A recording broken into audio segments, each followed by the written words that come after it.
Overhits it. Rooney's got a bit of work to do here. Tumbles off two guy. Scholes steals the ball. Scholes in the area. Scholes sets the ball coming. Scholes score! Ketika ada seorang reporter bertanya tentang bagaimana rasanya menjadi seorang gelandang terbaik dunia kepada Zidane, dengan santai dirinya menjawab, "Aku tidak tahu. Tanyakan itu pada Paul Scholes." Bahkan pelatih legendaris Sir Alex Ferguson menyebut jika Scholes adalah pemain sempurna. Dia sungguh pemain sempurna. Dan tak peduli berapa pemain hebat yang kami punya di masa lalu, Paul Scholes duduk di antara pantheon terbaik di antara pemain-pemain itu. Tak perlu diragukan lagi, dan aku sudah membaca sedikit dari mantan-mantan pemain seperti Xavi, Iniesta, dan Pirlo. Mereka semua mengakui Scholes sebagai pemain terbaik Inggris sepanjang masa. Dan pujian-pujian itu termasuk penghargaan. Tak perlu diragukan lagi bahwa nama Paul Scholes masuk ke dalam salah satu gelandang paling hebat dan sempurna di eranya. Dia sangat cerdas, serba bisa, dan profesionalitasnya luar biasa. Bahkan dalam kasus tertentu, di saat timnas Inggris memiliki gelandang seperti Steven Gerrard hingga Frank Lampard, banyak pengamat yang menyebut kalau Scholes merupakan gabungan dari dua legenda tersebut.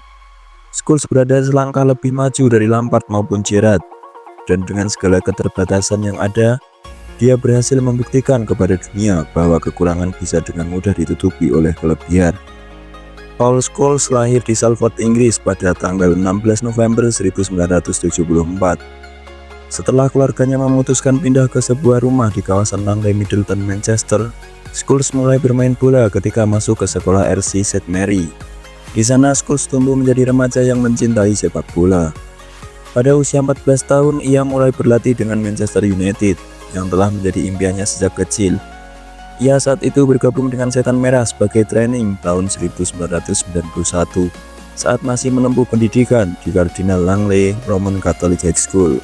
Setelah menunjukkan komitmen dan kemajuan yang cukup signifikan, Paul Scholes akhirnya mendapat kontrak untuk membela tim senior. Meski penampilannya selama pelatihan dianggap menunjukkan perkembangan, tak mudah bagi Scholes untuk bisa mengesankan pelatih dan juga staf Manchester United. Saat itu, baik Eric Harrison, pelatih Akademi United, dan Sir Alex Ferguson sama-sama tidak mendapatkan impresi yang bagus ketika bertemu Scholes untuk pertama kali. Mereka berpendapat bahwa ia terlalu kecil dan akan sangat sulit menjadi pesepak bola. Bahkan dalam beberapa kejadian, Scholes hampir saja tidak bisa melanjutkan karirnya di dunia sepak bola. Tingginya yang tak lebih dari 170 cm, di mana angka itu jelas berada jauh di bawah standar rata-rata pemain bola Eropa. Apalagi Scholes yang terlihat mungil saat itu diketahui mengidap penyakit asma. Scholes bahkan tidak termasuk dalam tim yang berhasil memenangi Piala FA usia muda pada tahun 1992. Akan tetapi berkat kegigihannya, Scholes berhasil membuktikan diri kalau dirinya punya kualitas mumpuni untuk menjadi pemain berkelas. Dalam sebuah uji tanding di tempat latihan United yang lama, Steve Bruce, Peter Schmeichel, Brian Robson, dan Brian McClure menyaksikan pertandingan tim muda United.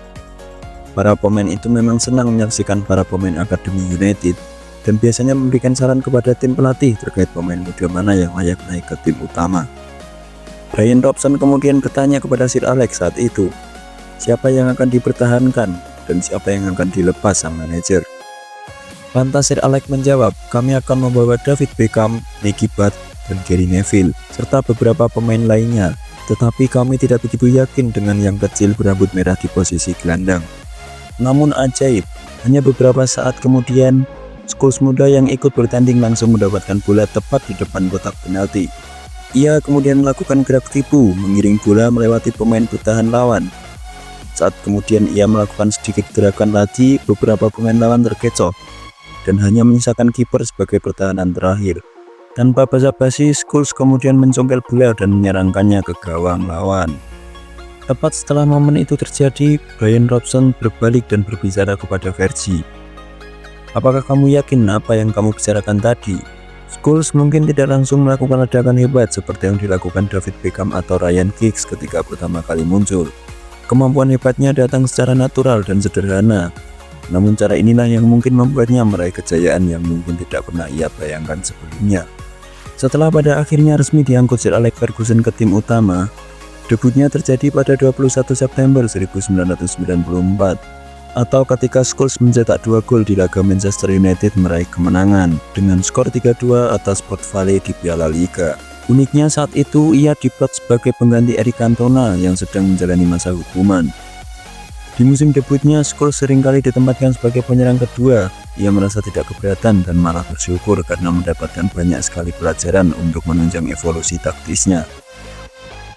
Pada saat melakukan debutnya untuk tim utama, di musim 1994-1995, Scholes sudah tampil gemilang dalam banyak hal, dengan mampu mencetak 5 gol dan 2 assist dalam 17 penampilan. Catatan itu memang bukan yang terbaik, tetapi juga tidak buruk bagi pemain yang baru berusia 20 tahun. Terlebih ini juga bukan musim terbaik Manchester United di tahun 90-an, saat mereka kalah dalam perebutan gelar dari Blackburn Rovers pada pertandingan terakhir. Pada musim 1995-96, meski nama Eric Cantona telah pulih dan MU ketambahan Andy Cole yang baru saja didatangkan dari Newcastle United, masih tersisa 1 slot lagi di posisi penyerang MU. Maka dari itu, Scholes masih diplot sebagai penyerang kedua di musim tersebut. Scholes masih tampil cukup brilian dengan torehan 10 gol dan 1 assist, dan bahkan sukses meraih gelar Liga Premier Inggris. Barulah pada musim 1996-1997, persaingan di lini depan semakin ketat. Eric Cantona, Andy Cole, Teddy Sheringham, hingga Dwight Yorke berganti mengisi pos lini depan United. Maka dari itu, Paul Scholes harus mundur untuk mencari posisi yang lebih ideal baginya. Lalu pada tahun 1997, Roy Keane mengalami cedera ligamen. Saat sang pemain membutuhkan waktu yang relatif lama untuk menyembuhkan lukanya, Scholes yang memang berposisi asli sebagai gelandang langsung diplot sebagai pengganti. Lalu saat kemudian Roy Keane kembali dari cederanya, Scholes yang telah bermain gemilang dan telah menemukan kehebatannya sama sekali tidak dikembalikan ke bangku cadangan. Ia malah diminta untuk berduet dengan pria Irlandia itu dan segera menciptakan kejayaan-kejayaan yang lebih besar. Paul Scholes dengan peran nomor 8 akhirnya berhasil memenangkan gelar Liga ketiganya pada tahun 1999. Bahkan di tahun yang sama, dia juga berhasil meraih Piala FA dan juga Liga Champions. Di musim paling bersejarah Manchester United saat itu, Scholes bermain dalam 51 pertandingan. Paul Scholes lihai dalam melakukan passing pendek. Selain itu, dia juga jago melepas umpan panjang. Dan beberapa momen dia bisa tahu di mana rekan satu timnya berada. Karakter Scholes yang sangat tenang juga memungkinkannya melakukan build up dengan lembut, namun garang saat sudah berada di sepertiga akhir lapangan. Dengan kemampuan lain seperti melepas tembakan gledek, tim sering diuntukkan karena tak jarang Scholes mampu memecah kebuntuan dengan cara tersebut. Salah satu golnya yang paling ikonik tentu saja saat ia berhasil menjebol gawang FC Barcelona di tahun 2008. Selain kemampuan tersebut, stamina Paul Scholes juga tidak bisa dianggap sebelah mata. Meski bertubuh kecil, dia punya work rate yang cukup tinggi. Dia adalah gelandang yang komplit yang sangat wajar bila dihormati oleh pemain sekelas Xavi Hernandez.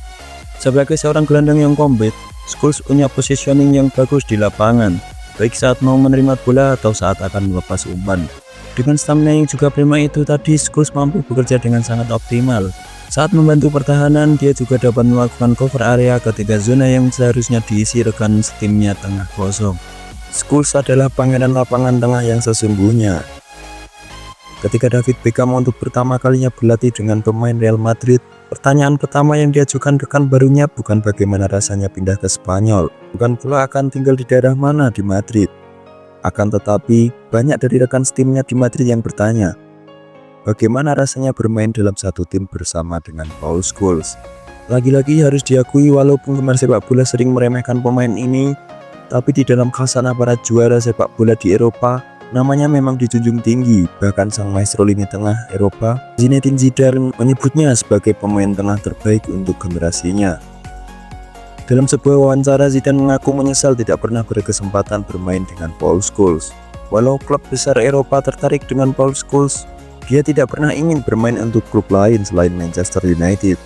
Meski sekali lagi namanya menjadi yang paling diremehkan di antara generasi emas Class of 92, Scholes adalah sosok penting dalam banyak situasi. Dengan kemampuan mencetak gol spektakuler dari jarak yang tidak dekat, tak heran kalau Scholes sudah mencetak 150 gol untuk Manchester United, di mana catatan itu tentu terbilang cukup bagus untuk seorang gelandang. Sayangnya, meski menjadi bagian yang sangat penting dari tim legendaris MU, Paul Scholes memutuskan pensiun dini dari tim nasional. Di usia yang baru menginjak 29 tahun saat itu, ia mengakhiri karirnya bersama timnas Inggris. Scholes mengatakan bahwa ia sudah memikirkan matang-matang keputusan besar yang diambilnya itu. Aku memulai karirku di Inggris pada tahun 1997 dan telah menikmati 7 tahun bermain sepak bola yang hebat. Bermain di kompetisi terbaik dan beberapa pemain terbaik di bawah manajer terbaik. Euro 2004 sungguh fantastis, tetapi setelah itu aku merasa sudah waktunya bagiku dan keluarga untuk menjadikannya sebagai penampilan terakhir bersama Inggris. Saat itu Scholes menekankan bahwa alasan utamanya adalah keluarga. Namun tetap saja ada yang memiliki opini liar, seperti Scholes yang dianggap lebih mementingkan karir di klub ketimbang tim nasional. Hingga anggapan bahwa Scholes merasa terganggu dengan kehadiran Frank Lampard di tim. Setelah ia dipaksa bermain lebih melebar untuk mengakomodasi peran pemain Chelsea tersebut. Sekali lagi alasan utamanya untuk pensiun dari timnas adalah karena ia ingin menyisihkan waktu yang lebih banyak untuk keluarganya. Akan tetapi kemudian segera diketahui bahwa Scholes memiliki masalah kesehatan serius. Selama beberapa tahun menjadi andalan Sir Alex Ferguson dan memenangkan banyak gelar, Scholes pernah menderita penyakit yang sempat membuatnya istirahat dari dunia sepak bola. Dilansir dari The Irish Times, Scholes harus menepi selama sisa musim 2005-2006. Hal itu terkonfirmasi pada Januari 2006 setelah dilakukan pengecekan. Scholes ternyata mengalami masalah serius pada penglihatannya. Dirinya bahkan mengaku sempat melihat 4 bola sekaligus saat sedang bertanding. Dokter menyebut bahwa ada pendarahan di dalam mata kanan Scholes. Hal tersebut berdampak langsung pada penglihatannya di pertengahan musim 2005-2006. Scholes diwajibkan menjalani terapi selama 10 sesi setelah sebelumnya dinyatakan susah untuk sembuh. Scholes sempat merasa sangat cemas. Dia tidak tahu apa yang terjadi dan keinginannya saat itu hanyalah bisa kembali merumput. Beruntung segala doa dan kemauan kuat Scholes untuk sembuh berakhir manis. Pria kelahiran Salford itu kembali 6 bulan kemudian, atau tepatnya awal musim 2006-2007. Setelah matanya sembuh, Scholes menjalani salah satu musim terbaiknya bersama Manchester United, yang kemudian diakhiri dengan trofi Liga Champions pada musim 2007-2008. Pasca menjalani debut pada 1994, terdapat 2 trofi Liga Champions dan 10 gelar Premier League yang diangkat. Pada akhir musim 2010-2011 atau tepatnya di usia 37 tahun. Selepas pensiun, Scholes langsung diberikan pekerjaan oleh Manchester United. Ia diangkat sebagai asisten pelatih tim cadangan Manchester United. Kala itu ia melatih sekaligus bermain bersama pemain-pemain muda, diantaranya adalah Jesse Lingard dan Paul Pogba. Pada bulan September 2011, sembari berbagi ilmu dengan pemain-pemain muda, ia mulai melahap sesi latihan penuh sebagaimana anggota skuad cadangan lainnya. Fisiknya perlahan menjadi bugar, bahkan ia menemukan kembali gairah bermainnya. Suatu hari Scholes bertanya kepada kakak beradik Neville. Ia mendapat saran agar bertanya kepada Mike Phelan, asisten Sir Alex Ferguson saat itu. Scholes punya tekad bulat untuk membatalkan pensiunnya. Ia akan bertanya apakah diizinkan kembali untuk memperkuat tim utama. Jika tidak, ia akan mencari klub lain. Sebab di saat yang sama, klub Liga Inggris Everton terus mengundang Scholes agar mau membela The Toffees. Namun nyatanya Mike Phelan menyambutnya dengan hangat. Ia langsung menelpon direktur klub agar menyiapkan kontrak baru. Kebetulan di saat yang sama sedang terjadi krisis pemain di tim utama. Deretan gelandang tengah sedang dilanda cedera. Darren Fletcher absen sampai akhir musim. Tom Cleverley menepi selama beberapa bulan. Dan Darren Gibson belum sepenuhnya fit. Pilihan untuk menurunkan Anderson pun dianggap terlalu beresiko karena ia baru pulih dari cedera. Situasi semakin memburuk pada periode akhir tahun. United secara berturut-turut dikalahkan Blackburn Rovers 2-3 dan Newcastle United 0-3. Masalahnya, Setan Merah juga akan menghadapi Manchester City di laga berikutnya. Saat itu, The Citizen baru saja mengalahkan Liverpool dan menjadi salah satu pesaing utama United sebagai pemburu titel juara. Versi yang sudah diberitahu Phelan perihal kembalinya Scholes, kemudian langsung mengajak bertemu di Hotel Lowry. Di pertemuan pada hari Sabtu tersebut, Versi mengonfirmasi Scholes akan bermain melawan City pada hari Minggu. Versi tidak memberitahu siapa-siapa, demikian pula Scholes. Masalahnya, Scholes sudah tidak punya sepatu sejak ia pensiun. Kontraknya dengan Nike terputus. Namun karena situasinya yang saat itu benar-benar mendadak, Scholes akhirnya membeli sendiri sepatunya, yaitu Nike T19 di toko lokal Manchester seharga £50. Ia tak bisa memesan lagi ke pihak Nike secara langsung karena khawatir akan timbul kehebohan bila seorang Paul Scholes meminta sepatunya lagi. Di momen tersebut, Versi masih merahasiakan kembalinya Scholes hingga beberapa saat sebelum pertandingan dimulai. Wayne Rooney bahkan mengaku baru tahu Scholes akan bermain saat di ruang ganti jelang laga dimulai. Hingga pada akhirnya tepat di tanggal 8 Januari 2012 saat melawan Manchester City, Scholes memulai laga dari bangku cadangan. Ia menggantikan Luis Nani pada menit 59 dalam keadaan United unggul 3-0. City yang saat itu hanya bermain dengan 10 orang setelah Vincent Kompany di kartu merah pada menit 12. Sejak momen itu, Scholes masih diberi kesempatan oleh Versi agar bermain semusim lagi, atau tepat saat masa sang pelatih bersama Manchester United habis. Akhirnya Scholes benar-benar pensiun dan tak akan kembali lagi setelah sukses memenangkan gelar Premier League di musim 2012-2013. Paul Scholes dengan segala komentar yang sempat diremehkan, dirinya di waktu muda kerap hadir sebagai sosok yang sengaja menutup diri. Ia sangat jarang memberikan wawancara kepada wartawan, tidak pernah datang ke pesta-pesta selebriti, sangat pendiam bahkan dengan teman-teman akrabnya. Konon selama hampir 20 tahun bersepak bola, ia baru 4 kali memberikan wawancara eksklusif. Scholes bisa dikatakan menjadi salah satu dari sedikit pemain sepak bola yang tidak pernah mengekspresikan dirinya kecuali di dalam lapangan. Setelah Eric Cantona mundur dari Old Trafford, dialah denyut yang menjalin permainan dari lini pertahanan ke garis penyerangan. Dia adalah sosok legenda sejati yang siap memberikan apapun saat diminta bertanding. Sepanjang karirnya yang cuma ia dedikasikan untuk Manchester United, Scholes sudah bermain sebanyak 676 pertandingan dan menyumbangkan beberapa raihan prestis. Spesialnya lagi, beberapa trofi Premier League dan 1 trofi Liga Inggris dan 1 trofi Liga Champions diraihnya pasca sembuh dari penyakit serius.